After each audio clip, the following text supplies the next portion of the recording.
Hi, everybody. If everybody could take a seat, please.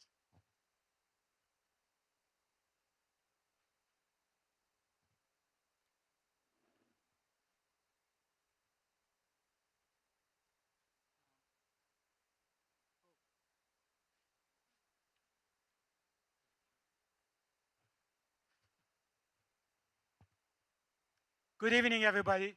Thank you for coming. Thanks for being here for our public information session by our developer. Um, I'm Pete Parnian. I'm Mayor of Holly Ridge. We have our council members here, um, Mayor Pro Tem Hall, Councilman Hines, Councilman Paddy, and Councilman Longo. And back there just came in Councilman Massiano. So and we have Mr. Mike Rakowski here that's going to do the presentation of the development plan. I'd like to talk a little bit about the process that we're going to follow, try to follow it as best we can. We're going to let Mr. Rakowski do his presentation about his plans that he has brought to the town. And then after that, we're going to open the floor up for your questions. The way it's going to, if you don't want to come to the podium, please fill out a question card and we'll answer all the questions either after you are at the podium or we can take the questions and Heather will process it. I want to introduce Heather Reynolds, our town manager, Corey Lee, our attorney, our chief of police, and, uh, and of course we have Amber, our public information officer. So again, welcome and thank you for being here in the evening. And the process is going to be that we have a sign-up sheet. If you haven't signed up and you would like to come to the podium, please sign it. Do we have the sheet there yet? Okay, we have the sheet, but we have another sheet over there if you want to ask the questions. Again, please feel free. There's no limit to type of questions or what you can ask. We are obviously here to answer questions about the development proposal that Mr. Rakowski has brought to town. So if you have a follow-up to the answer, you have 3 minutes. We're going to time that to save everybody time. We're going to have 3 minutes that you can ask follow-up questions. But in order to give opportunity to everybody to ask questions, we're going to cut it off after 3 minutes. All right? Um, and then if there are questions that are not related to Mr. Rakowski, town attorney, myself, or Heather will try to respond to that the best we can. And if there's anything that we cannot answer, we'll respond to you if you have your contact information on the card, and we'll get back to you as soon as possible. The council members are here as well. If you have a questions for any of the council members, you can ask that as well. So it's really, for all intents and purposes, this is an open format. This is your meeting. This is to answer your questions in, I guess, in preparation for next week when we have public hearing on, regarding this project. Um, anyway, okay, I'll cut it short and I'm going to introduce Mr. Rakowski, Mike. Um, Mr. Rakowski is going to go through a presentation that he has and then we'll start the questions. Thank you, Mr. Mayor. Do you have the clicker for the slides? Okay, thank you. Good evening, everybody. I'm so glad you're here. My name is Mike Rakowski, and I'm the one that made the application to propose the annexation of this property into the town of Holly Ridge. I think one of the first slides is how we got here, why we're here.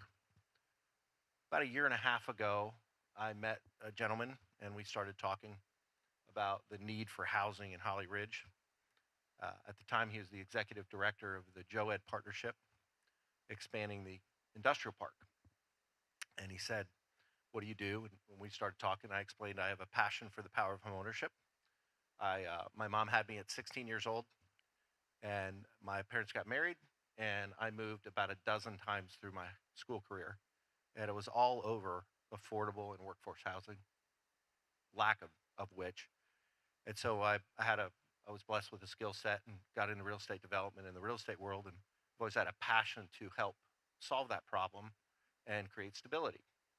So that's how I answered him. And he said, well, we may need you because I can't recruit businesses to create jobs in the industrial park when I can't show them where their people can live. And that's what started the conversation about this section of the Onwassa property and how we could help to solve that problem. So that's why we're here and how we got here. He requested that I get involved and take a look at it, and this fit right into the type of development that we love to do. So this is a slide created by Joed showing that it's going to create about 2,500 jobs with the expansion of the industrial park. And again, it's very difficult to recruit businesses and show those businesses where their employees can live, where they don't have to commute 30, 45 minutes, an hour away because there's not enough affordable and workforce housing. And when I say workforce and affordable, I want to get rid of a misnomer. That is not subsidized type of housing. This is not low income, subsidized housing, housing grants. We're not working with the housing authority at the state level to give us tax money to do that sort of thing. Workforce housing is just a term utilized for more of an affordable product that the workforce in an area can afford to be able to purchase and be able to live in. So the other thing that is showing is there's a housing gap analysis that was commissioned by the state. And I want to point out neither one of these slides did I create. None of this is my data. None of it is our team's data. This is from the Jacksonville-Onslow Economic Development Partnership related to their projections on the job growth and impact that the industrial park expansion will have. And this is from a state commissioned housing study that went through all 100 counties in the state from 2024 to 2029, projecting housing needs and whether there's a surplus, stability, or a gap and a need that wasn't being filled. So in the housing gap study, it shows that Onslow County between 2024 and 2029 is 12,163 units short for your population growth, job growth, and demand. Now, it doesn't break it down on this one, but it says it's about 7,000 plus for sale units short and about 5,000 rental units short in total in the projections that the state has, and they do it by each county. We did not highlight Pender, though part of our land, a small portion of our land is in Pender. In the Pender side, and I don't have my glasses, but I'm going to walk up here, 5,383 housing units short. So combined in those two, you're close to 18,000 housing units short between now and the end of this decade. And so part of why we're here is in a response to that data and the job growth that's projected from the industrial park. So this goes into the defense sector job growth, the Marine Corps Exchange, Walmart, the government, all the job growth that's occurring in all of those facets. And virtually all of those studies line up. It seems unbelievable, right? I recognize that because sometimes data doesn't look like what you're experiencing when you're driving up Highway 17 or in traffic, that how could we possibly be this many units short?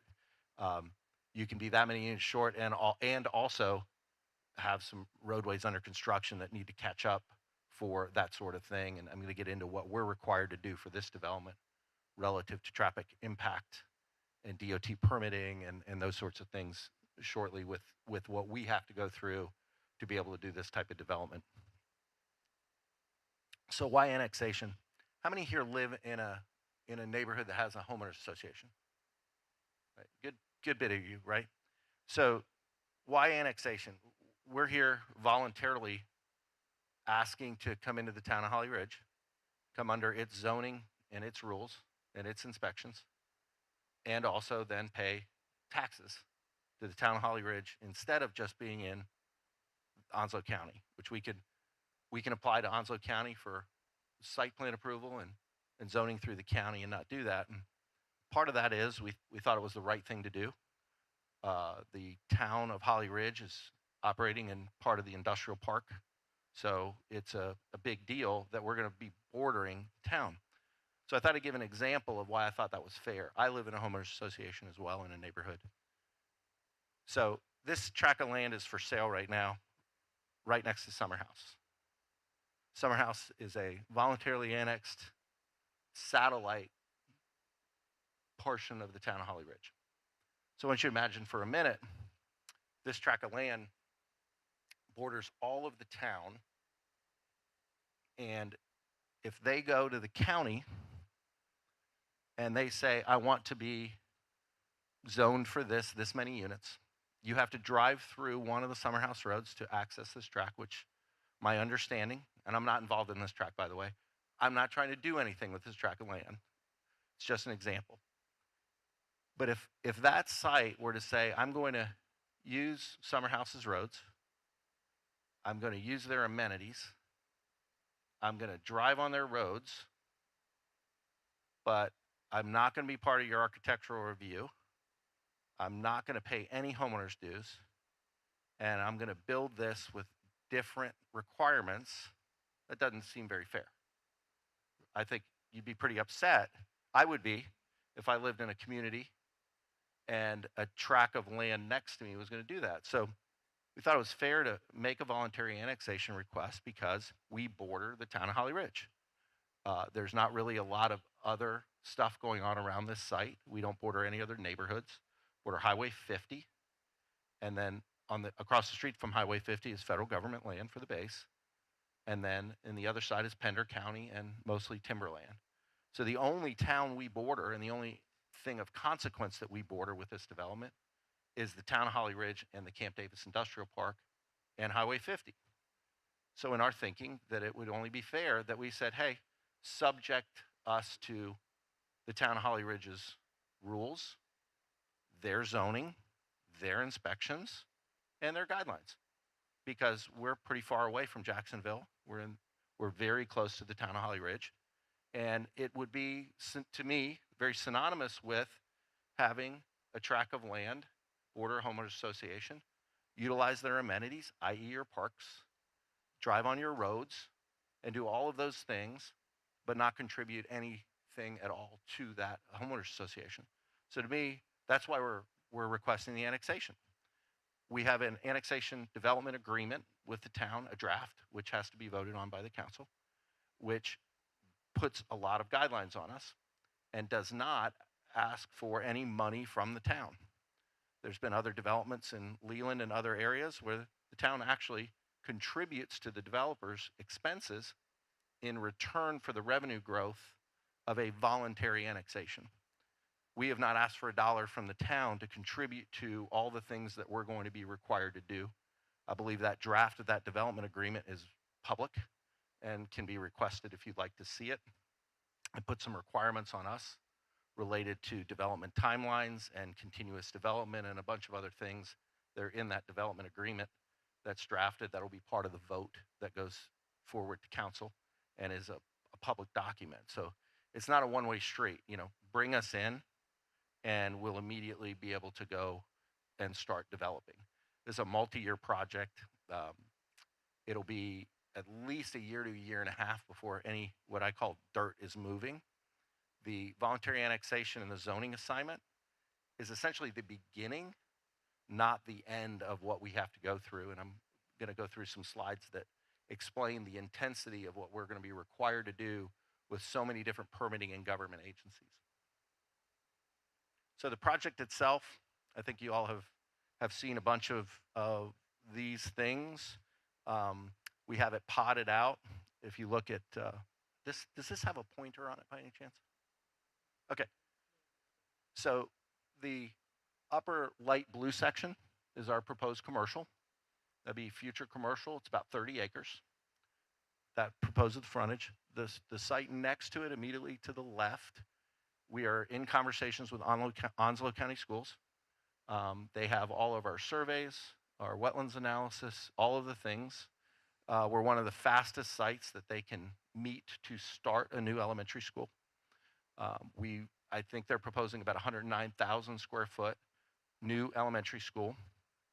We have been working with them to hopefully be able to provide that land to do the elementary school. So we're addressing some of exactly what the needs are, already over capacity, and our land gives them the ability to start that school pretty fast. According to them, our site is one of the fastest because we've done so much work relative to surveying and soils and wetlands analysis and all of those things that go along with where we are with this request. The rest of it is residential, and that mix is going to be cottages, single family, detached homes, townhomes, and then there's one apartment site that's within there. And I'll get into what our requirements are for that and what the maximums are that we're allowed to do as part of our application. That's just another viewpoint which labels it very, very small, but again, this is the future commercial, proposed school site, or additional commercial. And then these are potted out for single family, townhomes, and then this area right here is future potential apartments. That's the entire project. Is 900. Our portion of the project is 968 acres. We're capped at 2,750 total units. We can't. I don't think we're gonna be able to do that at all. We have no idea where we are on the Pender side. We're just starting soils and wetlands and all that sort of analysis over there. I don't think we're going to be able to fit 800 units, and I think predominantly the Pender side will be single family and cottage homes, not multifamily. I think the Evolve apartments have kind of absorbed that need right there, and we would be looking to do a very nice residential development on the Pender side. We do not proposing doing a wetlands crossing at all. So the entrance to the Pender side would not be an environmental issue to go through any wetlands between the Onslow portion and the Pender portion of the sites. That's the mix. Workforce housing options, again, not subsidized housing, not barracks type housing. I think there's a lot of mental images that can come up with workforce housing. That's not at all what we mean by that. It's meeting the needs of the workforce growth that's occurring. That doesn't restrict retirees. It doesn't restrict people from buying in there. There's no restrictions relative to that at all in the community. Needed services. Our commercial site, we fully expect ultimately grocery, restaurants, coffee shops, pharmacies, things that the town needs, especially with the residential growth that would occur from our development and others that would go on that site. Childcare, especially if the elementary school, we work a deal with the county and that ends up being there. That's going to be a great need and a service that hopefully that would be able to be provided. Onslow County Schools, fast growing. We've looked at their needs and again are working closely with the county school system. We met with the superintendent of schools, county manager, and that group to be able to hopefully help meet those needs as part of this type of development. There's a potential school site blown up a bit. It's about 28 acres. May not look exactly like that. The schools have told me what they're doing right now is laying out their site on that and seeing if we need to tweak the shape of it or add acreage or do anything like that for them to be able to fit exactly what they need to be able to meet the current needs. Community amenities, that development agreement I discussed commits us to donating back to the town a minimum of 250 acres of the site for parks and recreation space that's available to all of the citizens, not restricted to the use of the community. So that is a minimum requirement in the development agreement that is drafted, that's open and available to the public. So I know there's a skepticism sometimes, well, they promised to do that, but you know, they don't have to. Our development agreement requires us to do that with the town that would be voted on concurrently with the voluntary annexation that is proposed. So that's in there along with a number of other things. I'll go back for a minute on the main site. We also are committing right here and right here are 2 well sites that Onwassa has dedicated to being really good flow, and they have identified exactly where they want those. We haven't had any say in that, and they've told us they have no flexibility in that. We are giving back 2 well sites to Onwassa on the site for them to have adequate water flow and water pressures as this development grows and add to their system. Those were selected by them. They've already done all the soils tests and borings and water flow tests and told us that we must plan around those, and our agreement is that we must deed those back to them as part of that growth.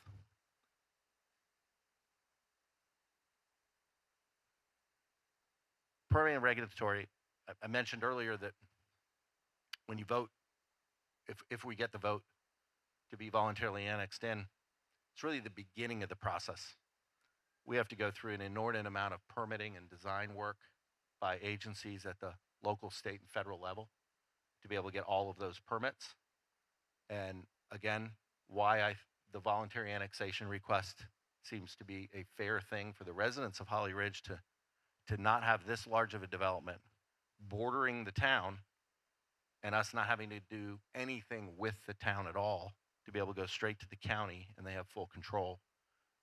In this case, we have to go through their technical review committee. They have to review the details of site plans. They have to comment on all of those things, along with Onwassa water and sewer, state level water and sewer permitting, stormwater permitting, all of those things that we have to do, environmental assessments, and all of those sorts of things that we have to dig in and go through, and again, work at the local, state, and federal level to be able to get those permits.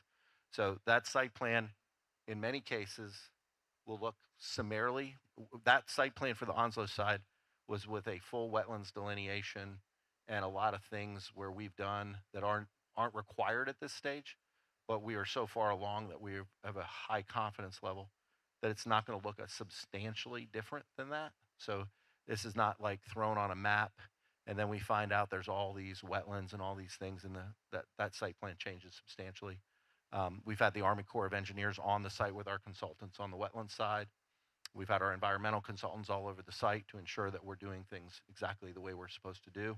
Then we have to submit all of those things to those permitting agencies that have to verify the accuracy of all of those documents and all of those reports before they would issue a permit for us to be able to do any work on the site at all. These are just a handful of the permits required. U.S. Army Corps of Engineers Wetlands and Endangered Species reports, all the environmental assessments, Holly Ridge Planning and Zoning approval, if we're annexed, otherwise it's Onslow County. The North Carolina Department DEQ Erosion and Sedimentation, North Carolina DEQ State Stormwater, Onwassa Water, Onwassa Sewer, State Water, State Sewer, all of those things have to be reviewed, again, before we can proceed with anything on the site. So I want to make sure you understand the impression isn't, if this passes next Thursday in the meeting, that all of a sudden, overnight, there's 2,000 houses out there. This is a years and years and years and long process. There's probably not going to be one house on that site. You know, I joke, are there when are toilets going to be flushing, right? It's probably about 2 years from today. By the time we get through all the design, all the permitting, all of the things we need to go through, then putting in a phase 1 infrastructure of roads and water and sewer and stormwater and meeting all of those guidelines and getting all of the signatures verifying that what we put in is exactly what was permitted and designed.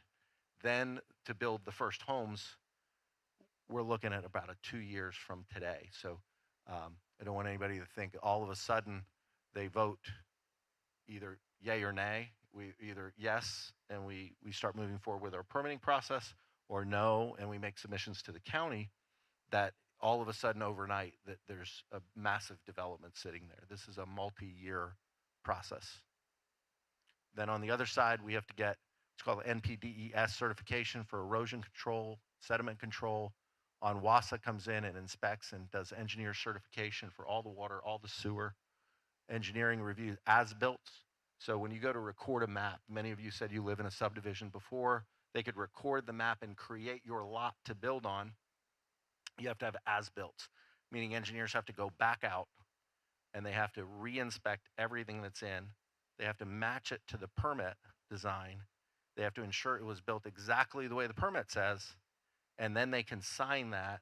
And there's a bunch of signatures that have to go on that map before it can be recorded that actually creates a lot.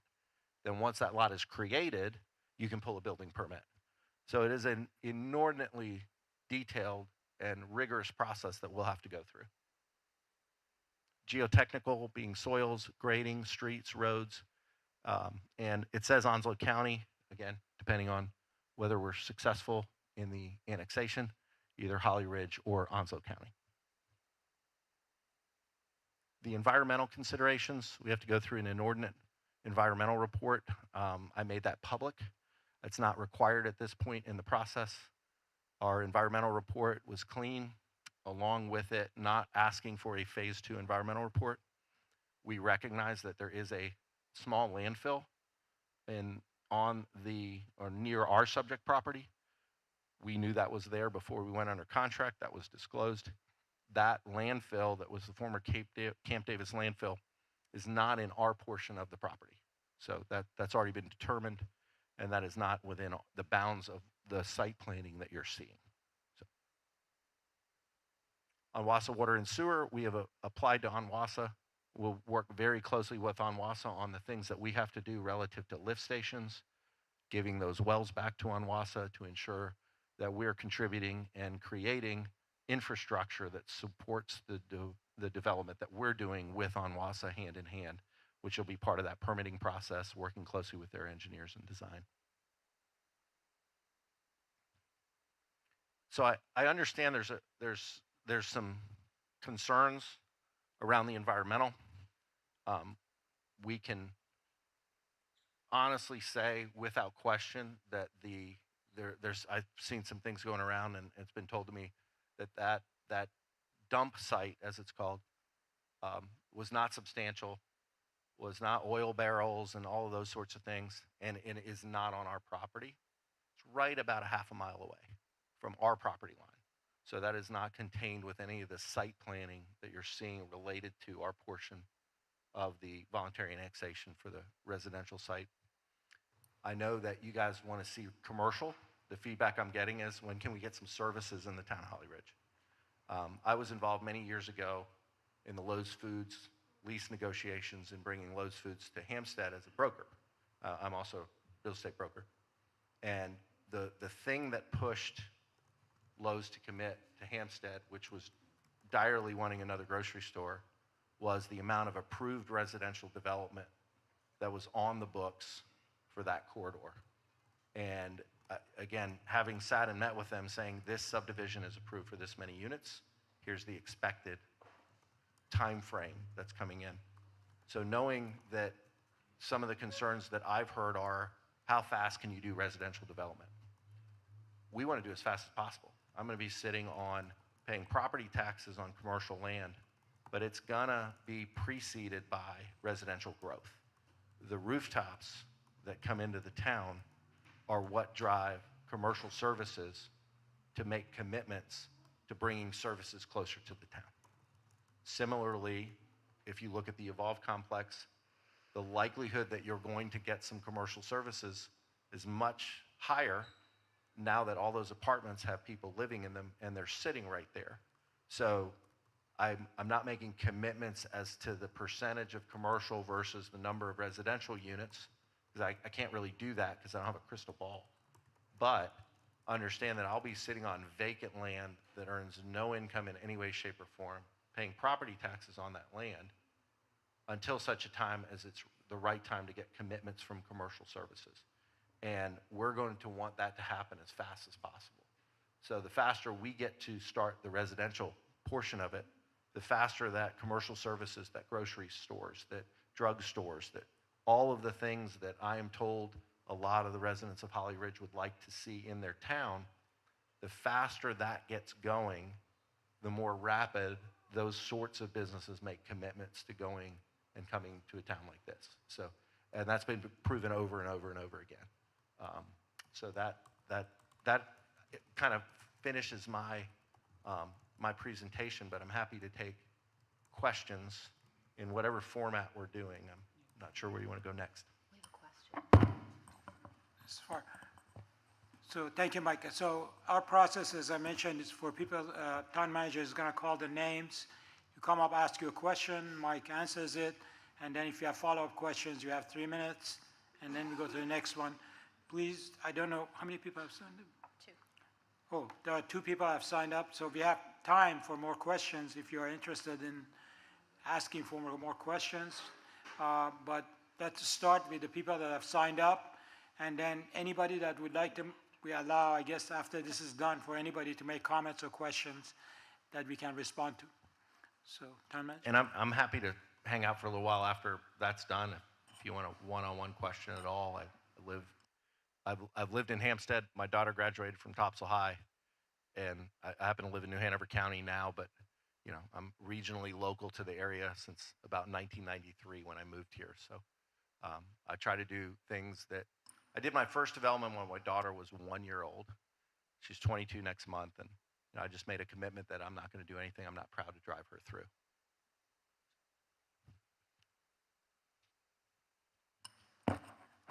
Bud Taylor.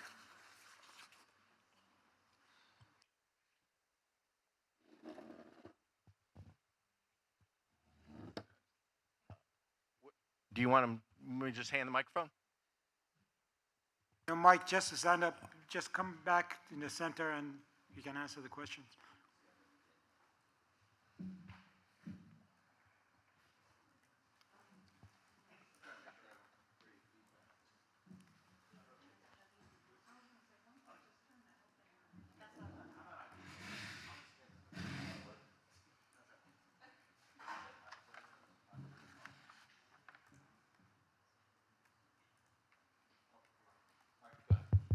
So I just have some specific questions around trying to clarify some environmental and the due diligence processes of this. So the first thing, we were talking about the well sites on Wassa, saying they have capacity and drawdown and all those things. Where are those reports we can see those? They've all been done, or did it, you just, we're gonna take care of that, or their assurances? I think you'd have to ask Onwassa that question. I know their engineering has been involved in this project for a little over a year. I know Mr. Hines serves on Wassa's board as the rep for the town of Holly Ridge. We had our engineers do preliminary flow calculations on an expected, how many first year, starting in, let's see, 2026. So if by the end of 27 or first quarter of 28, how many do we expect to have, and I can't, like, it's visual, toilets are flushing, right? We have to serve water and sewer. We have to make sure there's showers. We have to make sure there's hydrant flow because now there's houses there. And I think for the last year, they've worked with an engineering team that we have in looking at the multi-year growth, their system, and we actually have will serve letters related to the water and sewer capacity as projected over the next 5 or 6 or 7 years. Again, knowing we're gonna have no drawdown on that till end of 27, early 28. And I don't like math with letters, so I wouldn't be able to read those reports anyway.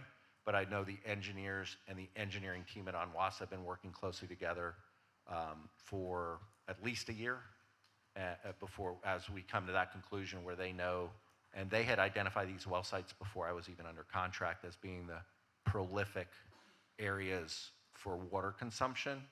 And when we made a commitment to the site, they told us these aren't moving, these are exactly what we need to be able to do this type of project. So you mentioned the old landfill. Start your timer. There's some other sites, a couple Superfund sites, Monroe site, Camp Davis 111 site, which is right across Highway 50.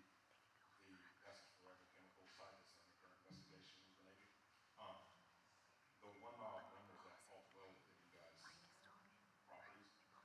I was wondering if there been any phase 2, like soil or groundwater sampling from you guys with all these sites adjacent and butting up to your properties. That so many new questions, and then we'll go ask questions. Have any of those phase 2 actual sampling been done? I don't know what Onwassa has done. They currently own the site. We're actually buying it from Onwassa, who identified those well sites.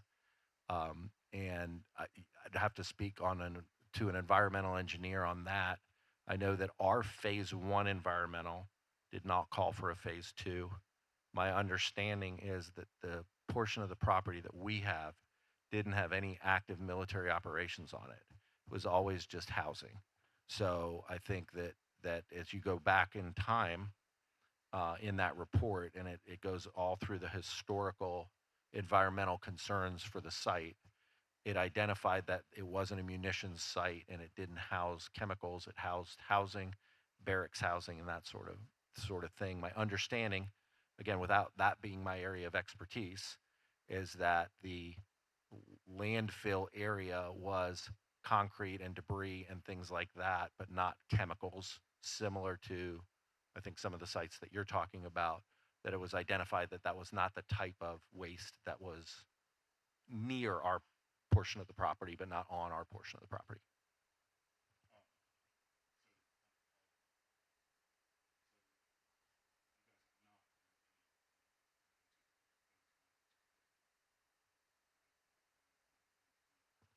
We'll do whatever the state requires when we submit our application and our phase one and our application. The state will review and either confirm that or add additional requirements. So whatever that state requires, we're going to be required to honor that prior to being able to proceed with anything else. And again, I don't know what environmental reporting Onwassa did at their acquisition of the site that gave them a comfort level with closing on that site. They did not provide that to me from the 15 or 20 years ago, or however long it was ago when they bought it.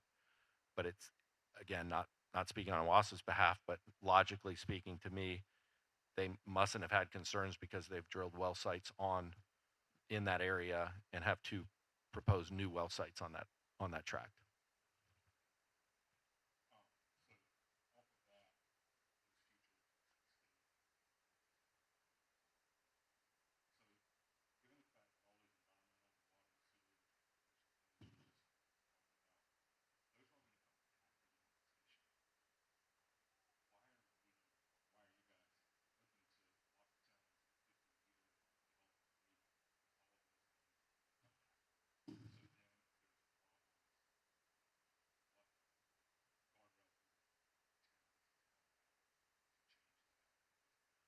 Well, we wouldn't be able to develop in areas that the regulatory agencies say we can't develop in.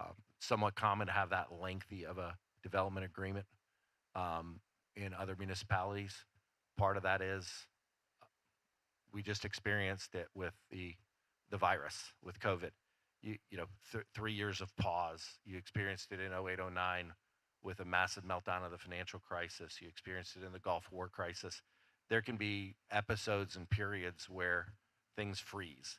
And so we're getting ready to put millions of dollars in with no expectation of the town participating in that. There's another development of similar size. The town of Leland committed $1 million reimbursement when the lift stations were completed. So we have to build those lift stations.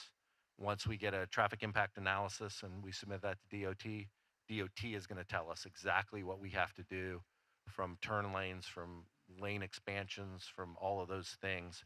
So in order to protect the multi-millions of dollars of investment, we asked the town to give us the time to work through what may be any speed bumps. Now, in that development agreement, there's also a 36-month continuous development clause, which defines continuous development.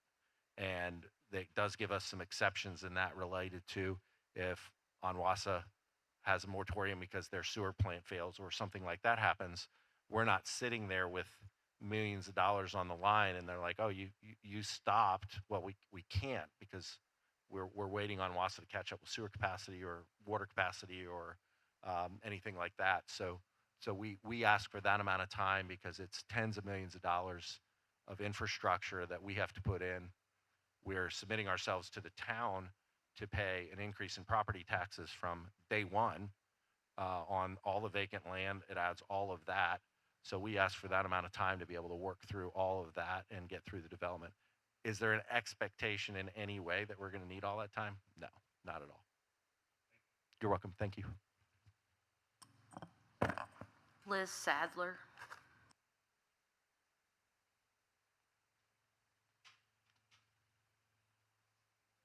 Hello.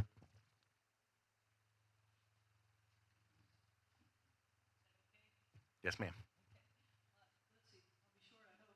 A couple of questions might be referred to the council. Let's see. I like that better. All right, the first question is to you folks. Has the planning board looked at all the proposals? Yeah. So the planning board will consider this at their meeting next Tuesday. Okay. Will that be the first time you've had a chance to look at it, or? I don't know that it's the first time they've seen it. That will be the first time that they are considering it for recommendation of approval or not. Okay, all right, that seems to me to be pretty quick, but I just want to know, for a point of information, I would think that it would be probably, I don't know, several sessions at least for the planning board to go over everything that's been proposed. But that's just my opinion. The only thing that the planning board considers is the concept plan and then the zoning. They do not consider the annexation nor a development agreement. And that's not written into the, what am I trying to say? The regulations that govern what the public is entitled to look at before something like this happens.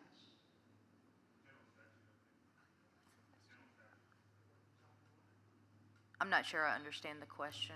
Okay, I guess my point is that it seems to me the public, the people of the town, would maybe need to have more time to have their planning board look at this and the public be able to have input into the planning board about what they think about the development. The planning board is considering this tomorrow night for initial zoning, correct? Next Tuesday for initial zoning. So if you have a public comment, that would be the appropriate place to make the comment. In terms of the development agreement itself, is the planning board hearing that as well? I don't believe so. Development agreements don't typically go before planning boards for consideration. That's a decision that's squarely within the legislative decision-making authority of the town council. And so that's a lot of the purpose of this meeting, as well as the public hearing that will be had next Thursday. Thank you. Yeah. A couple more. Let's see. Amenities. Will there be any amenities that the developer builds, such as a pool, walking trails, playgrounds, any splash pad, anything like that that your organization would actually build in that community? Yeah, there's on the site plan, there's an amenity area labeled. Now, those would be to the community and not open to all of the residents.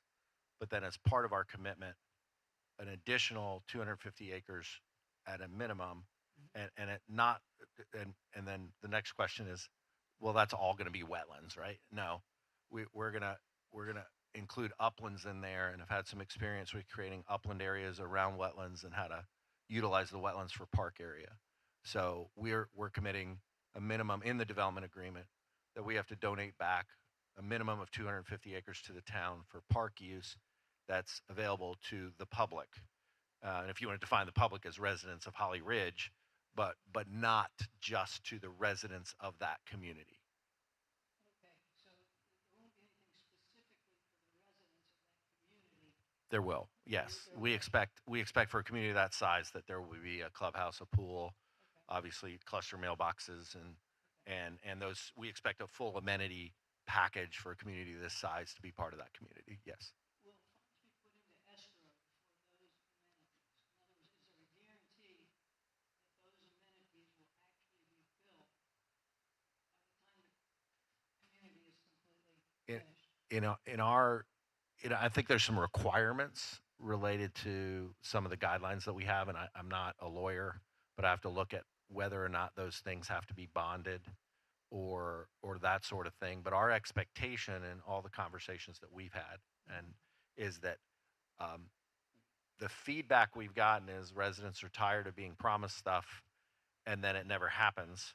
We have an expectation to build the amenities on the front end of the development and be able to utilize the amenity almost as a sales center so people don't have to go, is this ever going to come? And it's a really pretty color rendering, and have it actually be there, so that folks drive up, and we've put it on the main road, so we don't have any residences backing up to Highway 50. No residential is backing up to Highway 50, and again, that's a requirement of the town of Holly Ridge and the way their PD zoning works versus other municipalities.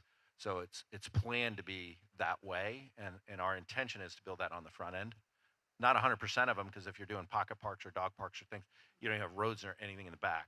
But the main amenity for the community is planned in phase one, up front on the road. Yes, ma'am.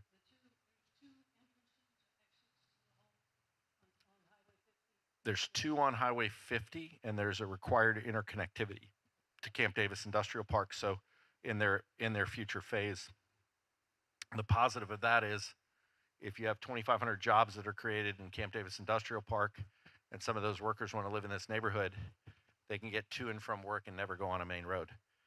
They can get in and out of the community to the industrial park. So we're required at a minimum to stub to that industrial park in the way that we're doing our site planning, in coordination with Joed and the industrial park expansion. All those entrances and exits, will they be both right and left turns, both in and out? Whatever DOT requires us to do. So my expectation, again, not a traffic engineer, don't like math with letters, but my expectation based on my experience of 20 plus years in this is that they will likely both be right in, right out. I mean, they'll both be full functioning in and out. There is likely not enough traffic that DOT would prevent you from having a full right in, right out intersection at either of those locations. However, we will have to do a traffic impact analysis. We have to do a traffic impact analysis when school is in session. So you can't cheat the system and do it in the middle of summer when there's no bus traffic and there's not as much traffic. And then we will submit that to DOT as part of our permitting, and they come back and tell us exactly what we have to do relative to design of those intersections and how they'll function. So they're not going to give you a choice to take the least expensive route? I mean, I don't know one time in my life where the government gave me the least expensive route on anything. Okay, good. And you would build Thank you. the additional lanes? Yes, yeah, we're not asking for the town for any monetary contributions to our infrastructure expenses. So we'll be obligated to do whatever traffic improvements DOT requires to be able to do. I haven't seen the land, so is it treed now, or are there trees? Partially. Onwasa's timbering some of that land. They still own it until we close on it. And once we get through some of these approvals. So our agreement with Onwasa is they can continue to timber that land until such time as we take ownership. Will you attempt to conserve as many trees as possible? And the reason I ask that is every development I've looked at around here, it's completely stripped of trees, and then the buildings are put up. I mean, So I love trees. My first development was called Southern Oaks, and we tried to maintain every hardwood tree in the development before we did it. Here's the problem. It's very difficult to meet current stormwater guidelines to ensure that a neighborhood doesn't flood without mass grading it so we know exactly where all the water goes. So what we do is we have a minimum tree planting requirement that goes back in for street trees, that goes back in for landscaping for each of the houses to regrow trees. But a substantial problem, and I recognize that. I look at sites and go, God, why do they have to do that? That's actually to meet stormwater regulations, because we have to be able to make sure all the flow of stormwater is not going on to neighboring properties and is going into the stormwater system as designed. So I would be remiss to even imply that there won't be some mass grading elements to a site like this, but there will also be minimum street tree plantings and replanting requirements that we'll have to go through right after that happens so that trees start to grow back up again. thank you very much. Yes, ma'am.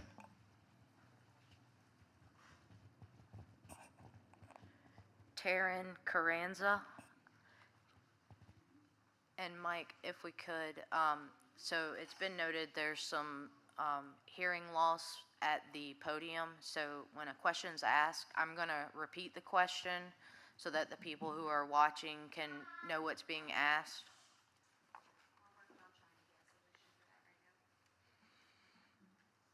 Hello?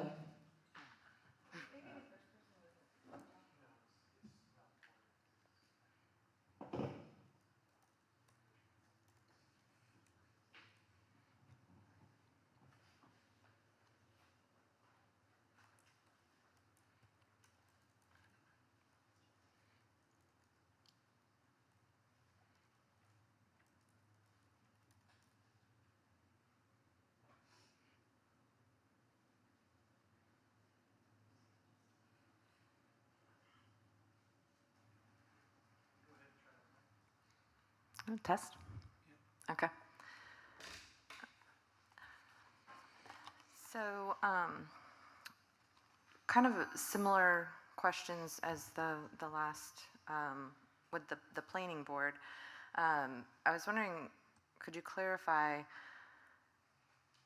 is there a set duration of time that the planning board is supposed to have with considering these things then and making their final decision, or is it typically presented at the planning meeting and then decided and represented on the same date, represented on the 19th? And I guess I thought there was a statutory time duration of how long the planners were supposed to be able to have to review over what they are supposed to review. So the planning board has to provide an advisory guidance to the council regarding if they determine that the initial zoning is in the public interest, is consistent with the land use plan, things of that nature. They are provided the materials for that meeting in advance for them to review and consider so that they can adequately prepare and that they can have an educated and intelligent conversation with the public, and they can consider the public comments that are heard at that time. And ordinarily, I would say it's uncommon for a planning board to spend longer than one meeting considering a matter because they are provided those materials in advance. They're members of the public just like the rest of us, and so they have access to the same materials we all do. And so ordinarily, they've been reviewing in advance, basically. they review in advance and then they hear the comments and they provide an advisory opinion at the same time in the same Comments from meeting. public on the 17th and then voting on the 19th. Comment again if wished, type thing. In front of the council would be on the 19th. Right, okay, thank you. Some clarification perhaps to what future decision-making authority is delegated within the draft development agreement. What opportunities for continued public input would remain after approval? So the decisions that are made by the development agreement are to ensure that all of the development regulations that apply as of the date of the development agreement apply moving forward. The purpose of development agreements is to give developers that are expending significant amounts of money, developing long-term and large-scale projects with some level of assurance as to what type of product they're going to have to develop and under what regulations. And so that is really the purpose. It's the initial comment period. The council is going to adopt and implement the regulations that are applicable to them. And then the only other time that there would be an opportunity for public comment is if the developer elects to modify their zoning, so they want to have some type of major modification to their PUD, or if they wanted to modify a term of the agreement that again was a statutorily obligated major modification. So is it typical that the council does not have to approve the final plat? Yes, That's typical, it's very typical. okay. I would say it's abnormal that a council approves a plat. Okay. And then all future permitting, the verbiage was like all future permitting approvals or anything development related would go through one single person rather than the council or public? Correct. So the goal is to ensure that the individual at the town level who's responsible for administering the project has the institutional knowledge necessary to ensure consistency and application of ordinances. And that's just like any other property owner, right? When you apply to the town, you're going to have somebody who's carrying your project through to completion. It's the same thing for the developer. They want to have some continuity with the planner that they utilize. And again, just like a property owner, if you're developing by right, you're developing under a zoning once it's been assigned, you don't have to come back to the council and ask them for permission because you have now been vested with the rights that apply to you as of the date of your zoning. Okay. I was curious if we were talking about the wells and being two locations, were these locations shared? I wasn't sure if you pointed them out on the slides when you were presenting it. And I was wondering, are they existing wells or will they be new wells? 2 new wells. 2 new wells? Yes, ma'am. There's, I think, 2 existing wells on the overall tract now that are producing. And then there'll be 2 additional wells. They're 300 feet by 300 feet squares to ensure that they can grow if needed, that we are required to deed back to Onwassa that they've determined the locations, and those will be future wells that are not yet producing. Did they share the locations? Yeah, we have the exact locations, and they are delineated. I'm Polish, I'm not very technical. But they're on the maps back there on the easels. Oh, And okay. when we're done, I can point out those exact squares to you and the way we've done our planning around it. Okay. I guess I have to be discontinued. Or shall I continue? Do you have another one for me? I did have one. You had referenced like an awareness of what types of chemicals or lack thereof, I guess, may have been disposed of in the Camp Davis landfill. And I was just wondering, was this documentation provided that said that there was no chemicals or prior like things to be concerned with, or was Again, it more? it's not on our site, but it was verbally communicated that that wasn't the type of, it did not appear that it was the type of landfill area that was conducive to that sort of dumping. Yeah. But again, it's not on our site, so I don't have a report specifically on that. But I do know that that likely would be available to the public when that area of the development is getting permitted for the industrial park expansion. Then likely all of those things will come as part of the permitting process. The tract then, the white tract on the map is, to my knowledge, where the landfill is. Is that part of the industrial section, or is that going to stay deeded to the United States government? That would have to be a question of the folks at JOED on for what the- they're doing. For the industrial I park don't- side of it? I don't know that it is part of the federal government right now. I think it's on what, but again, I don't want to state this as fact, but my understanding is that area is on what is currently owned by Onwassa, but is going to be part of the industrial park expansion, not part of the development we're proposing, which we're calling Project Ajax. So I believe they'll have to go through, even though it's a governmental type of agency, like the schools, they have to go through the permitting process. They have to get stormwater permits, they have to show environmental reports. They have to do all of the same things that we have to do. So you're that'll be saying part of that their kind of process. separate and distinct to the Camp Davis Industrial Park? That's part of the additional phase of the industrial park, and they'll be obligated to submit to the state and show all of those things like we're going to be obligated to do, and then follow those guidelines to get the permits necessary. Okay, Okay, thank you. thank you. Thanks.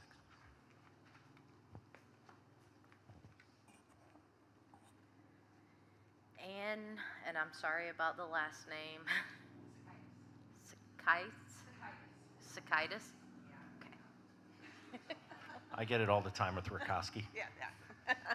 So actually, she got me thinking on a little bit where I was going to go. So follow up to that is, you're building I'm tall.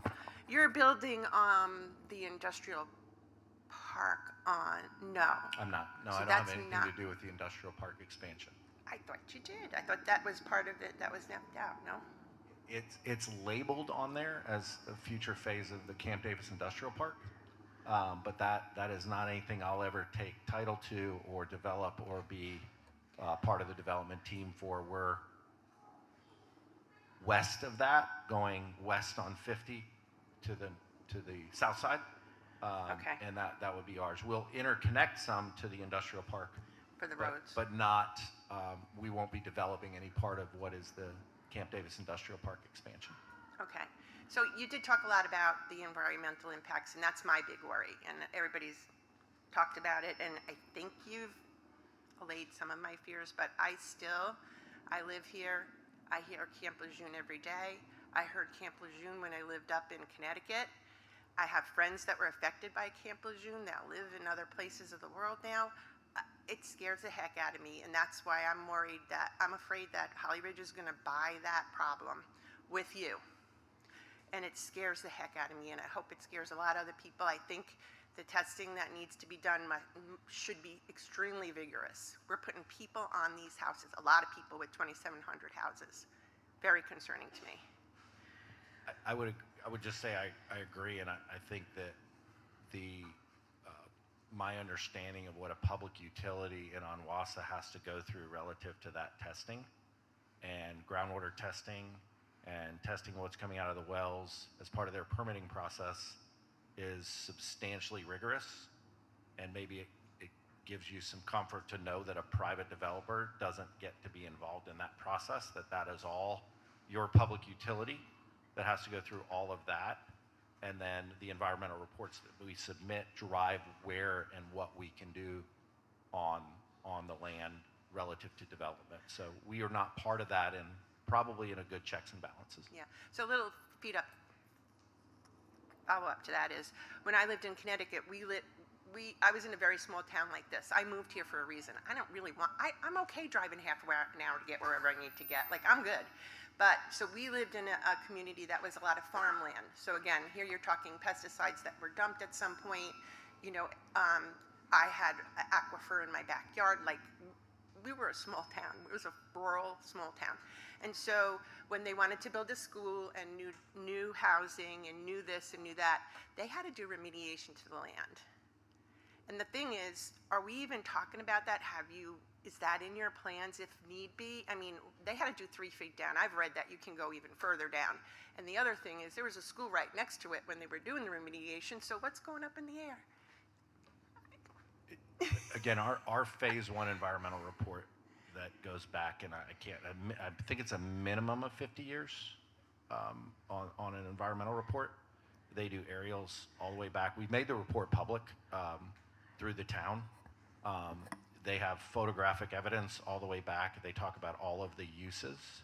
They go through reports at the state level and get into an inordinate amount of detail. Again, my understanding is the substantial portion of this site has been timberland and undeveloped, and the previously developed portions was residential. So I think if at all the state saw a red flag that shows that some of those activities occurred on the site, they would likely come to us, and they would require a phase 2 and additional soils borings, and then they would tell us what we would have to do to be able to get the permit and move to the next step. I'm out of time. Can I just ask one more? I'm fine with that. Okay. Sure. Just a statement. You said that the housing that you're making is going to be mainly on the barracks. People in the barracks at Camp Lejeune had a lot of problems. Just stating that statement. I don't mean what you mean. Actually living in the barracks, there was mold and water contamination, and I don't know if it was the soil that the barracks was built on, but the people who live there still have a lot of problems. My recollection is there hasn't been housing on this site in 40 years, from the report, 30 or 40 years. Yeah, no, I know it's been empty. So my biggest question to you is, why do you want to be annexed into Holly Ridge so bad? Like, why not Pender County? Why is it Onslow? I can't annex into Pender land that's not in the county. I don't have a choice to do that. Isn't part of it in Pender? Well, yeah, that stays in Pender. We can't move county lines. So the development's going to be like half Pender, half Holly Ridge? No. Holly, so just like Surf City, a town can exist in 2 different counties. Oh, okay. And so, and again, I really I think it's the right thing to do. I mean, if I'm bordering a town and I'm nowhere close to another town, I just don't think it was fair for us to make not make a voluntary annexation request. If I really was just a pure numbers person, it's kind of stupid that I'm here, right? I want to own 30 acres of commercial and some apartments. Why do I want to subject myself to this. 40 mils of tax revenue when I could go to Onslow County and get the same zoning? But again, I want to be, I made a decision when my daughter was a year old and I started doing this business that I would be forthright, upfront, be public, but I would do things I'm proud of. I wouldn't be proud of myself if I'd at least, if you guys turn me down, I'm gonna sleep fine. But You're going but to I Onslow don't. County. I'll go to the Okay, we county. need to but- finish, but- please. Yeah, but I just wouldn't feel right about at least not making the effort to border an entire town and not say, hey, we're willing to work with you and be subject to your regulations. So if, just one, Can you finish? We can, a lot of people had a lot more time, so just one more, please, Pete. go ahead. Thank you. It's a follow-up too. The Onslow County regulations are, in my understanding, they're much more rigorous than what Hollywood Ridge would require you to do.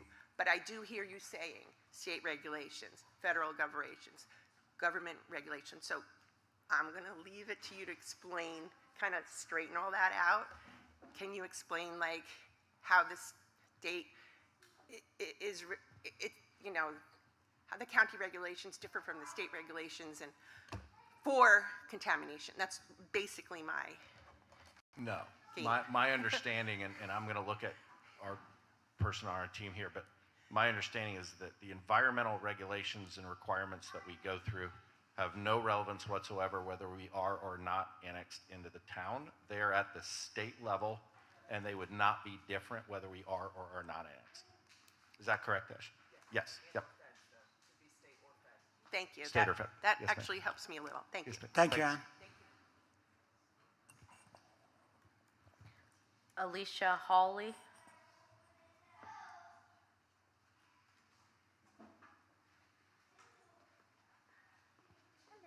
Hello. I'm actually a Surf City resident, and so I'm going to talk more about schools than anything else. I appreciate the fact that you have the foresight to see that you're going to need a school for this. Are you planning to donate the property that they're putting the school on, or are you planning to sell it? We to are Onslow? in conversations with the county about how that's going to look. We have no expectation that it's going to be a full retail acquisition, and there will be consideration in there. Also consideration for the fact there will be joint traffic improvements and water and sewer runs and stormwater considerations and all of those sorts of things. It is not going to be a full donation, but it's not going to be a full retail. You can buy this land from us for what I could sell it to a third party after we're developing either. Okay, so same thing, Pender side. Onslow and Pender schools in this area as a whole, from Hampstead to Sneads Ferry, are tapped out. There's not a seat left. And you're talking about putting houses up in 2 years, so unless you have a school to put those kids in, you're talking about redistricting an entire county for how these kids go to school and get to school. You're talking about maybe taking kids from Sneads Ferry to drive them to Jacksonville to go to school with that size of a community coming in. So how are you going to go about making sure that the kids in your community, as well as the kids that have been here forever, have a place to go to school? And the same thing on Pender's side. There's no land for Pender to buy to put another school out here. If you put 400 homes in Pender County right now, you are maxing out our entire elementary school that we just built 6 years ago. Every kid from that side of the county now has to drive into Hampstead to go to school. You've got kids going from Topsail Island that are gonna have to take a bus to North Topsail to go to elementary school. So I do appreciate the fact that you're thinking about schools, but the schools have no way to catch up as it is. And a community this size is just, it's an anomaly, and the schools can't catch up. So are you gonna make amends to try to get a school bond in place ahead of time so that these things happen in conjunction with your construction and your COs? Or, We started meetings, I would say about a year ago with Onslow County. The Pender portion of the development is going to be a minimum of 1 to 2 years, even later than what we're talking about. It has a lot more work to do. The county line moved at one point about a decade ago, and the portion of Pender has substantially less data available that we're gonna have to start over. That's gonna take us about a year to assemble at minimum. So we will continue to work with the counties and show them our development plans and continue to be flexible and open and have open and honest communication with them. I can't speak to districting, redistricting. None of that is part of our purview at all. We can make these proposals and plans, and then they have to plug them into their projections. But we did look about a year or so ago at the red, yellow, and green and work with Onslow County Schools very early on so that the concerns on the Onslow side we could be a help, not a hindrance in the way that we do the development and the way that we phase the development and how fast we can supply land to them so that school is ahead of houses being constructed, which the anticipation right now is if things work out, that school site will break ground a minimum of 6 to 12 months before we're going to break ground on the residential portion of our development. So it's going to be substantially ahead. And we started work with them about a year ago to try to be part of the solution and not just create more of a problem. So is your intention to do the same thing for Pender County, I guess is my point, because there's no land for Pender County to buy. We're so far years behind in our planning for Pender. We have not had those conversations yet on the Pender side, which is why there's not even a site plan for the Pender portion of this tract even outlined. I do not anticipate that we're going to be able to fit near what it's the up to zoning that's going to go on Pender at all. But I can't honestly answer that because we haven't had those detailed conversations with Pender. We've been more concerned on the Onslow side because that's going to be the first phase of the development and the most substantial phase of the development. Okay, but Pender is on there as well. It's going to be on the radar screen, Yeah. and they're going to make us, right? I mean, there's. Well, they can't make you give them land. Yeah. No, but they're going to make us have those conversations Yeah. around how we do our planning with it. Well, and I think that's the thing. We've just experienced so much growth, and the kids are really suffering as a whole. So at some point, if you're doing something to make your kid proud of, make sure you have schools for these kids to go to school to. Thank you. And Alicia, just to let you know, we have met with the Pender County, have a sort of the overall perspective of where this is going over the many years. Is what he's talking about is a 10-year plan, at least on this side, and it's going to be even longer on Pender. But we have been communicating with the commission and the town and the county manager about making them aware of this is in the radar, but there's no detailed plan right now. Well, it's also an election year, so our entire Pender County I'm commissioners sure. have changed this year, and I'm sure. everybody you've talked to might not be different. So Thanks, but Alicia. thank you. Thank you.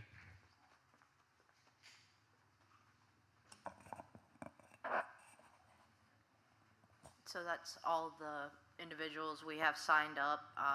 We'll move over to questions on question cards. If Okay. you're good with that. Can we do a 2-minute water Yes. break? Yes. Great. We'll, I'm just going to use the restroom for maybe a 5-minute break, and Mayor, I'll could use we that. recess for at least?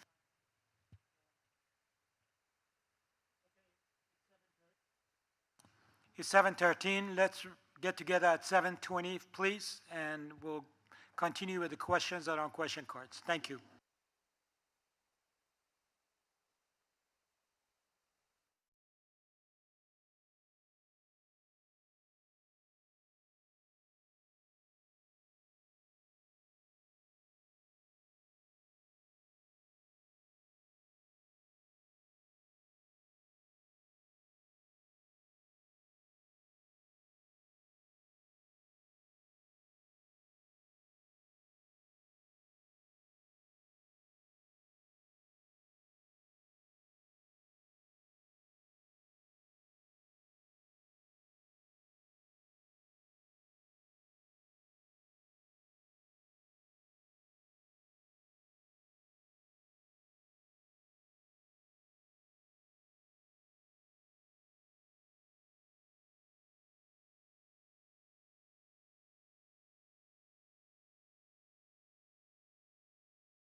Okay, can everybody come back, please? We can say as much as you want afterwards. Please take your seats and we'll go over the question cards.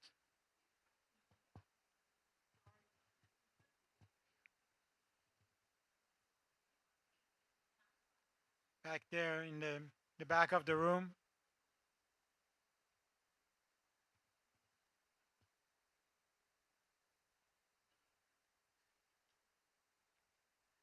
Okay, everybody ready? You got a good break? All right, where's it? Okay, we are gonna go to the question cards now, and Mike is gonna respond to the question card, so that's gonna be a little easier. Okay. The first question is, I hear that you are setting aside land for a school. Why are you not building it? I don't think any private developers build any county schools in any circumstances. They have substantial requirements in public bidding process, I think, that they're required to go through. I will echo Mr. Rakowski's statements and say that the construction of school infrastructure and the timing of that is completely within their purview, so. You wanna Sure. raise your mic?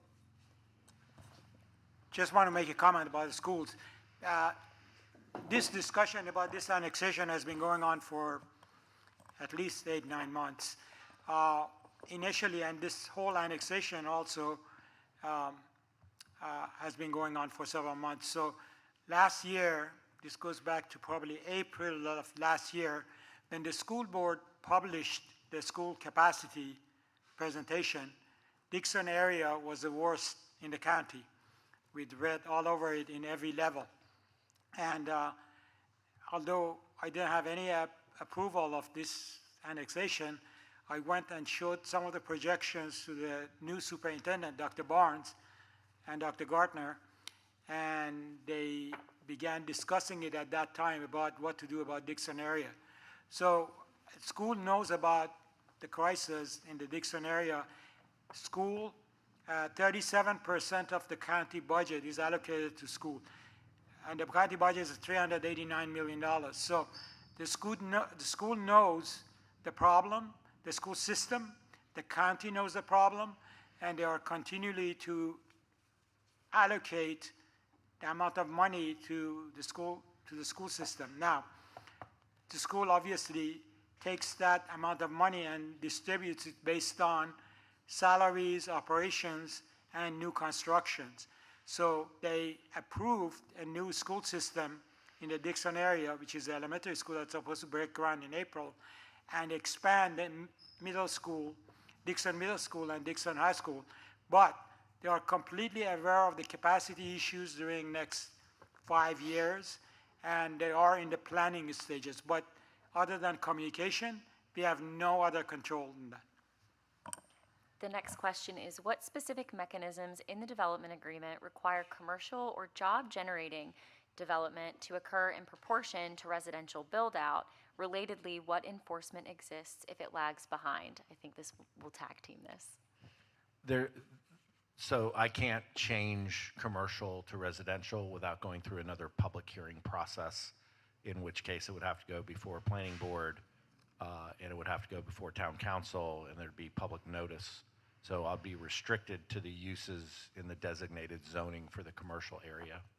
Related to, is there a lockstep percentage provision where I have to develop so much percentage of commercial for residential? There's not, and I would look poorly upon that, because the last thing you want to do, every one of you know a commercial piece of property that's had 4 different users in it, and you drive by it and it's another user, and you go, what's wrong with that place? Why can't a business succeed there? And part of that is because they were too early. And one of the things that we can't be is develop a commercial portion of the site and then have it sit vacant year after year and have no tenants in it. And then it becomes a blight. And then as residential continues to grow, the users that would want to come in commercially are like, why can't a business succeed there? So we don't want to be too early.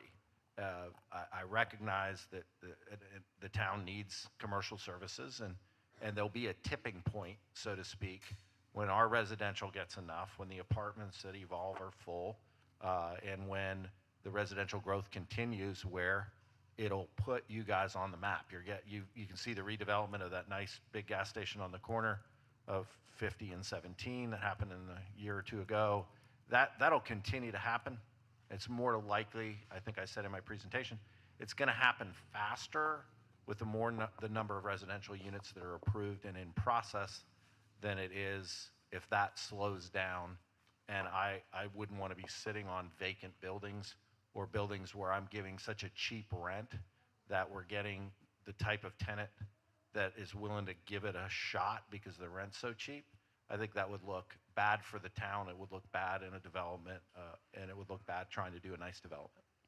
I'll add there, in terms of enforcement that exists if the project lags behind, we do have included within the development agreement a requirement that the project undergo continuous development, which is defined as the ongoing maintenance of work on that project, whether it's maintaining permits, actually building structures that go vertical, things of that nature, and it cannot stop for more than 36 continuous months at this point. The next question is, aren't you asking for annexation because you want to use the town zoning, which will allow higher density than the county zoning? No, I don't think I can. I mean, I think I could go to the county right now and get the zoning that would be very equivalent to what we're proposing to the town. And so, no, it's not that at all. Is your zoning simpler than what I would have to go through the county? Yes, but I don't think we'd get any more density or less density from the county than we would the town. The next question is, who would be responsible for maintaining the roads? At this point, our agreement and our development agreement is that the town wants the roads to be turned over once they're built to specific specifications, and a certain percentage of residential units are constructed and finished on sections of the roads, that those roads get turned over to the town for maintenance. And to that point, I want everyone to know that the town does receive what's called Powell bill money every year, which is an allocation from state government to ensure that we can adequately maintain our roads. So we receive a certain amount of money per linear mile of road that we maintain, and that is part of maintaining the roads under the development agreement. The next question is, are you saying the Board of Education has decided that the approved elementary school is going to be on that site? The last time we asked, the Board of Education had not yet decided. No, I'm not saying it. That's why I think it's labeled as proposed, and I said we're in conversations.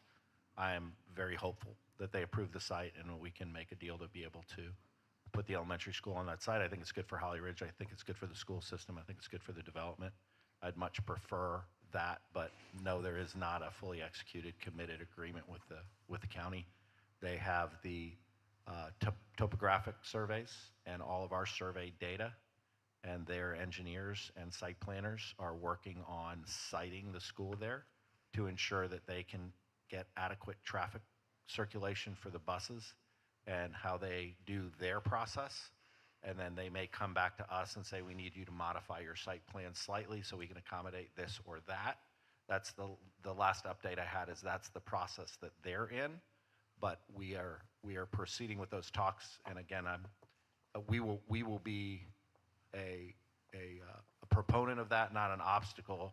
I think there's sometimes you say that you've made a proposal and you hope something can work, but you made such a ridiculous proposal you don't want it to work.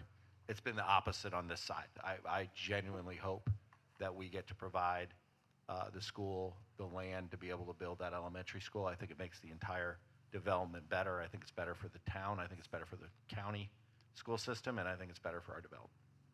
Can I add to that? The school board decided, first of all, the school board has hired an architectural firm to design the elementary school, independent of the site, because they know how much land they need.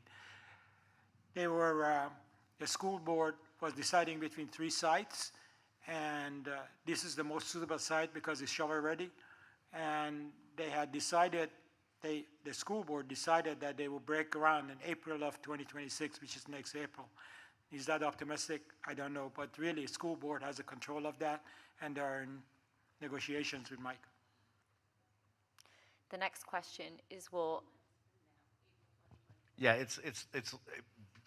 they can have that time. The last conversation I had, I know this was, they believe that with the data we provided, with the fact that we already have a wetlands delineation that the Army Corps has approved for that area, there's 0 wetlands on the site that we're proposing to the school, so we're not proposing something that they then have to work around. There's the 0 wetlands on the site. In our soils analysis, there's no soils issues on that section of the site. What they've told us, which the mayor reflected, is we're the fastest site that they can break ground on. With the permitting process they have to go through, I think you're more likely in August timeframe if we're able to do something based on my experience of permitting and where they can go. Now, county schools can lubricate permitting way better than I can, but I think the last time that they discussed that is it was kind of like, if we can make this work, we can actually get started probably by August. Our other sites are at least 6 months after that because we have environmental wetlands surveys, topographic surveys, soils reports, and a substantial amount of work done that took us the past year that they don't have on the other sites. And the school system has told me it takes them 24 months to build a school from when they start. So if you look at the timeline that Mike told you, along with the school that they potentially could build in that area, you can see that we are getting to about the same timeline. the next question is, will Holly Ridge Police Department patrol the Pender County side of the project? Would they patrol and respond to this development if they were not annexed through something like mutual aid? The answer to that question is, if they are annexed, yes, the Holly Ridge Police Department will provide service to the entirety of the project. I can't speak to whether, if the project was not developed, we would respond via mutual aid. That would be determined at the appropriate juncture when requested by the governing authorities of the project. The next question is, Summer House has many problems such as sinkholes, roads, lighting issues, lack of drainage. You're going to run into the same concerns, so what are you doing to address those? I think we have to develop under current permitting and engineering guidelines, and hopeful that, and I know they are, the permitting agencies, they never go backwards in the requirements for doing a development. So my guess is all the complaints, similar to how we all laugh, is why isn't there a stop sign there? There's been 15 accidents. What are they waiting for? And then you finally get a stop sign.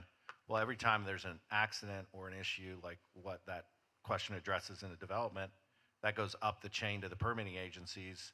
They have their engineering teams re-review the guidelines for development, and they usually tighten them up to try to ensure that that doesn't happen again. So we're going to have to develop this property, permit and engineer this property to the most stringent guidelines, and typically every year they get more and more stringent. So we'll develop it to current guidelines, not the guidelines that existed when Summer House was developed. I also think Summer House sat, my understanding is it sat substantially dormant for a substantial period of time from an infrastructure perspective because of the real estate crisis, and that kind of revived itself later. We don't anticipate that being an issue here with the housing shortage that exists. The next question is, has Pender County approved this plan? I think that's a regulatory question. My understanding of the way the process works is that if Holly Ridge accepts the annexation, it's their guidelines that drive the approval of the plans. And one of the reasons that I had indicated earlier is I didn't think it was fair not to at least give the opportunity to the town and not go to Burgaw and Jacksonville to get all of the things approved in two different regulatory climates abutting the town. So my understanding is that all of the approvals of the plat and zoning would be through the town of Holly Ridge, not the county of Pender. Is that correct, Corey? That is correct. Anything that's annexed into the town will be under our purview. The next question is, will Pender County Homes pay Holly Ridge taxes? The answer to that is if they are within the town of Holly Ridge's municipal corporate limits, they will pay Holly Ridge taxes. They're asking next which county taxes they will pay. You pay county taxes based upon the county within which your property is located. What school district will Pender County Homes attend, and will there be access from Pender County?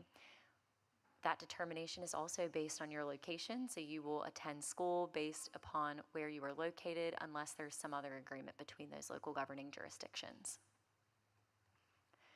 The next question, will you purchase and maintain for 50 years a pollution legal liability insurance policy as well as a cost cap remediation insurance policy? I've never heard of those items, but we'll do whatever the permits from the state require us to do as part of the permitting process. And they, I believe, require certain things to be built into an HOA from a budget perspective on maintenance, and we'll meet all of those guidelines. A lot of times we have to submit draft covenants and restrictions and HOA budgets as part of certain processes. If there's ongoing maintenance requirements, we are obligated to put those in covenants and restrictions. We're obligated to put those in the initial homeowners association budget, so things like that can be maintained in perpetuity through that type of process. Whatever the permitting guidelines are, we'll meet those guidelines. The next question is posed to me. It says, is a 50-year development agreement term considered typical? And if so, what comparable municipalities in North Carolina have approvals of that length? Based on my experience, a typical development agreement is going to be based upon the scope and the size of the project, so both the density and the size of the overall acreage. Since this property is 1,100 acres, I think it's reasonable to have something on the higher end of that threshold. 50 years is a legal term for a development agreement to have under applicable North Carolina law. The council certainly is within their discretion to request a lowering of that term if they determine that it's appropriate. However, given, again, the scope and the size, that's something that we've determined is worth putting forth to the council. The next question is posed to Mr. Rakowski, but if you don't mind, I'm going to answer it. It says, you're represented by Caldwell Realty. They'd like to know if you think that the council members of the Holly Ridge Council should recuse themselves on voting on the annexation. My note to this is North Carolina law is very clear. Every single council member is statutorily obligated to vote on every matter that is before them unless they have a direct pecuniary gain from that contract. And what that means is they will have dollars put directly into their pocket or the pocket of somebody with whom they are closely associated, such as their direct family member. The law requires them to vote. They are not given the discretion to determine that they think that they should recuse themselves, and they have an ethical obligation to vote. And so for that reason, Mr. Rakowski, if you don't mind, I'm not going to ask you to answer that question. My legal determination is every member of this board is obligated to vote on this annexation, and they are going to act accordingly.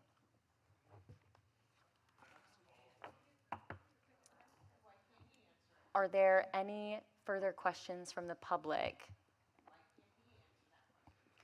I don't think it would be appropriate to ask a developer to answer a question as to the legal obligations. So respectfully, Mr. Rakowski is not an attorney, although I certainly respect his expertise within his field. The council members look to me to guide them in terms of what decisions they need to make on their ethical obligations, and we have determined that they do not have an interest that violates the law that would require them to recuse themselves, and as such, the only opinion that should be guiding the council and should be a part of this consideration is their legal counsel. I believe interpreting or adding Mr. Rakowski's opinion would unnecessarily murky the waters and would be an inappropriate question to pose to him. So I'll leave, unless, certainly if you want to interpose, but my request is going to be that it should not be answered. Okay.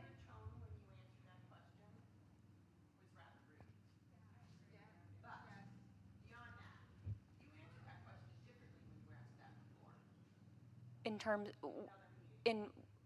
of what? In that the council, the team that he is on, if anybody on the council that is in Realty, could ask them to recuse themselves, and you did say that. Certainly they can be asked, but they will look to me to guide what decisions they need to make. And in terms of whether they need to recuse themselves, the determination is between them appropriately and adequately disclosing that interest, and then me guiding them and giving the legal determination as to whether they have an interest that would violate the law, which again, we've determined that they do not. So that's the determination.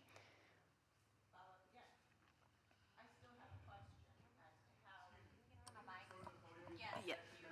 I can't have anybody live streaming hear you guys if you're not at it, so thank you so much. The follow-up question is not on. Press the red button. Is there a red button? Okay. Can you hear me? Oh, there you go. The follow-up question to that is, I believe when you answered it last time, you said if they were to financially gain directly from. I don't understand how if a realtor is selling a house that is built by, they're not going to directly gain. So the question is asked as of the date that they're voting on that matter. So, for example, if there were a contract that were to be voted on by the council where the council was going to buy land and the broker that was representing them was a council member, then certainly that council member should not vote on that matter because they would directly benefit. They would get commission from that sale. And that's what we're looking at. Do you have a direct financial gain? Is money coming into your pocket? Can we track from this contract being approved, from this vote, are you getting money? And if the answer is yes, or a family member of that person, then they have to recuse themselves. Otherwise, they're legally obligated to vote.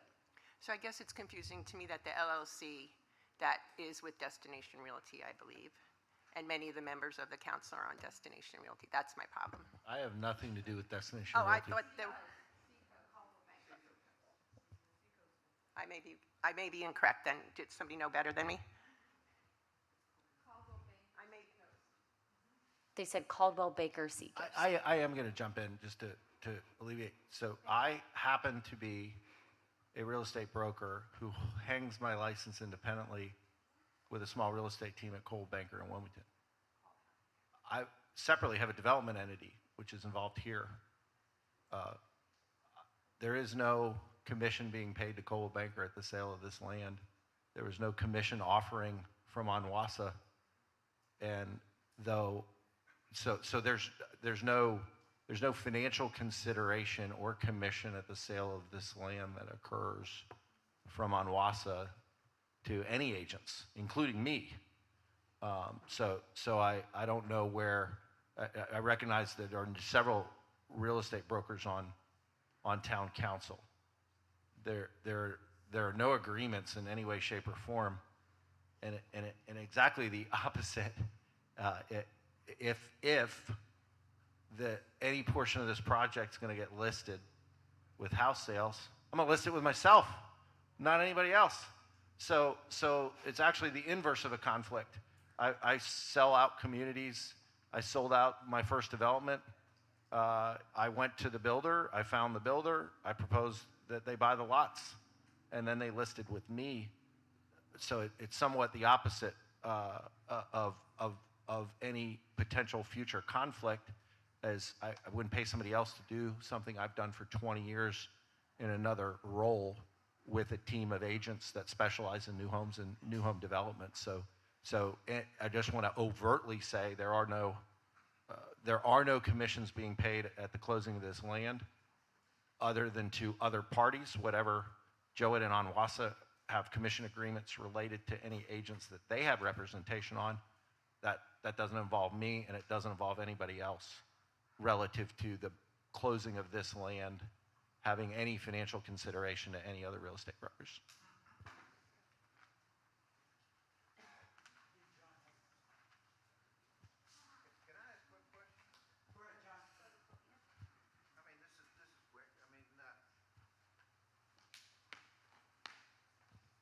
Mike, just a quick question for Yes, sir. you. If this annexation fell through and you did not get annexation here in this community, would you move forward with this project? 100%. Okay. We would immediately turn around, and I've already reviewed the Onslow County submission process, and we would turn around in short order, and we would make applications to Onslow County for the appropriate zoning to do summarily what you see proposed here. Okay, thank you. Yes, sir.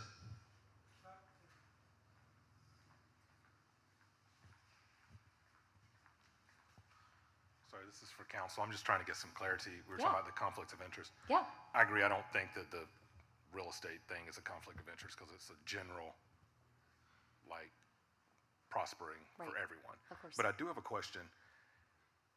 And so Mr. Hines is on the Onwassa board and this council. And so you're saying that there's no conflict there because Onwassa does have a monetary gain in these properties when they're selling it. I'm just curious. I'm trying to understand. absolutely. So first, I'm going to answer this with a little bit of background. Onwassa owns the land. Jacksonville Onslow Economic Development Partnership has the right to purchase it, and that has been acquired by Mr. Rakowski. And so there is an intermediary third party. That said, to your point, I can understand what you're saying in terms of there being a conflict. What the ethics laws say is that money would have to be going directly into Mr. Hines' pocket. And so although he does sit on both boards, because he does not directly benefit, it's okay that both of his groups benefit in some way, I guess hypothetically. But again, we do have that intermediary of Joed, who I believe they've had the option to purchase this land for several years. And so that's why, even with that more attenuated relationship, there still is not a conflict. Is that helpful? Yeah, I was just curious if Yeah. the Yeah, direct, and the my- direct influence on both sides. Understood. My Okay. agreement to acquire the section that I'm acquiring, the 968 acres, is an agreement with the Joed Partnership, and they have assigned their right to purchase it from Onwassa to me, because they don't develop residential real estate, and go forward with that. So there is an intermediary, as Corey said, in that we are acquiring it through the Joed Partnership, even though the fee simple owner currently is Onwassa. Okay, so Onwassa sold or gave an option to buy to Joed. You in turn bought their option. Correct. Okay, thank you. The option's been assigned to me, yes. At some point, we'll close on it and exercise the option when we get to a certain point, but yes, ma'am. If you want, do you want to come to the microphone? Can you hear me from here? The I think live it's the streamers live can't. stream so Yeah. that the people that can watch online can hear. You're-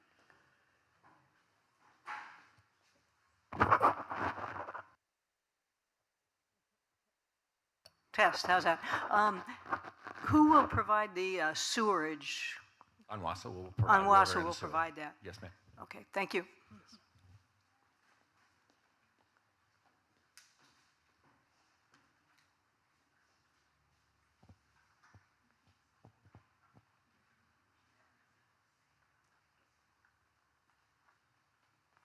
So I just have a couple questions, if you Sure. can hear me.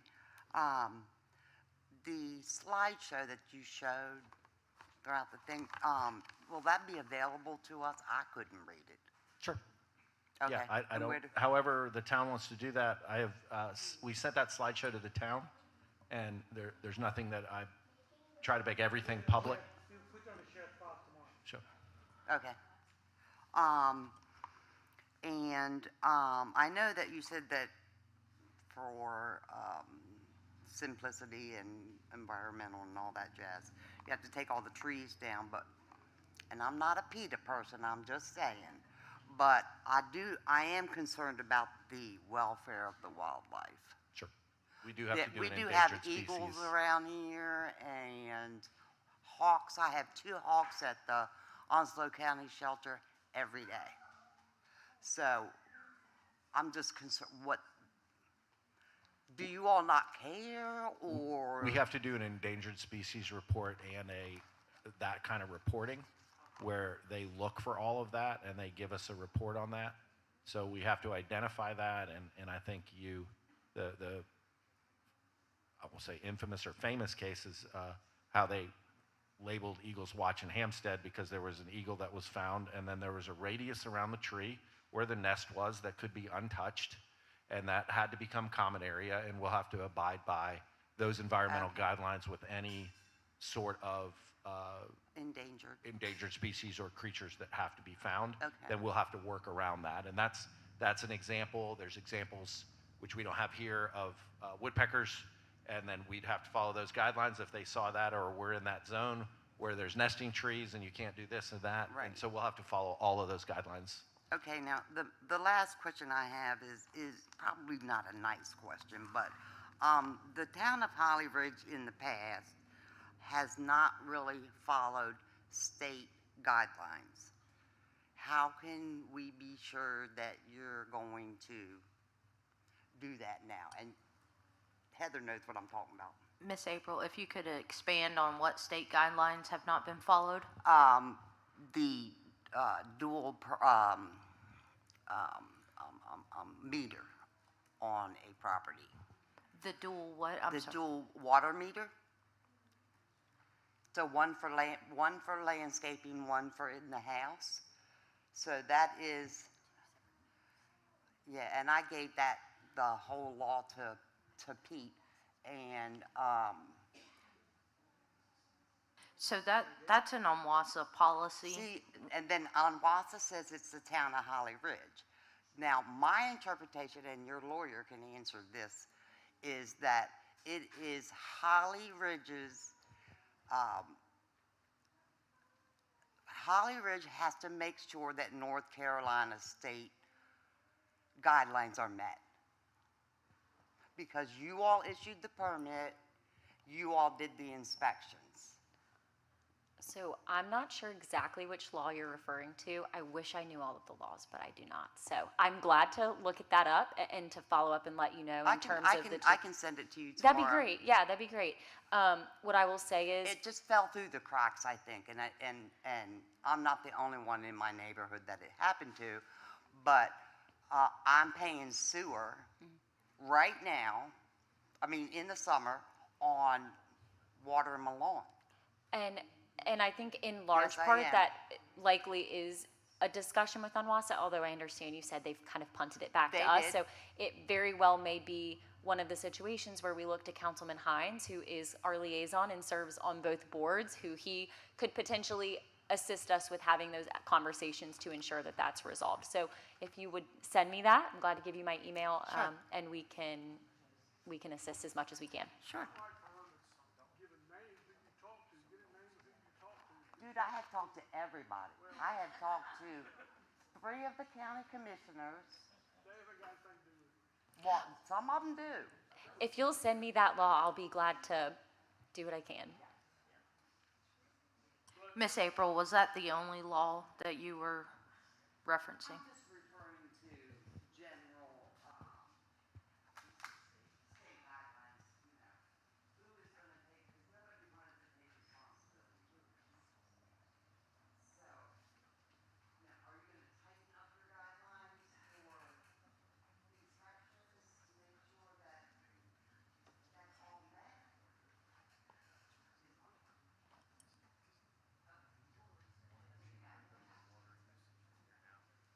Thank you, Mike.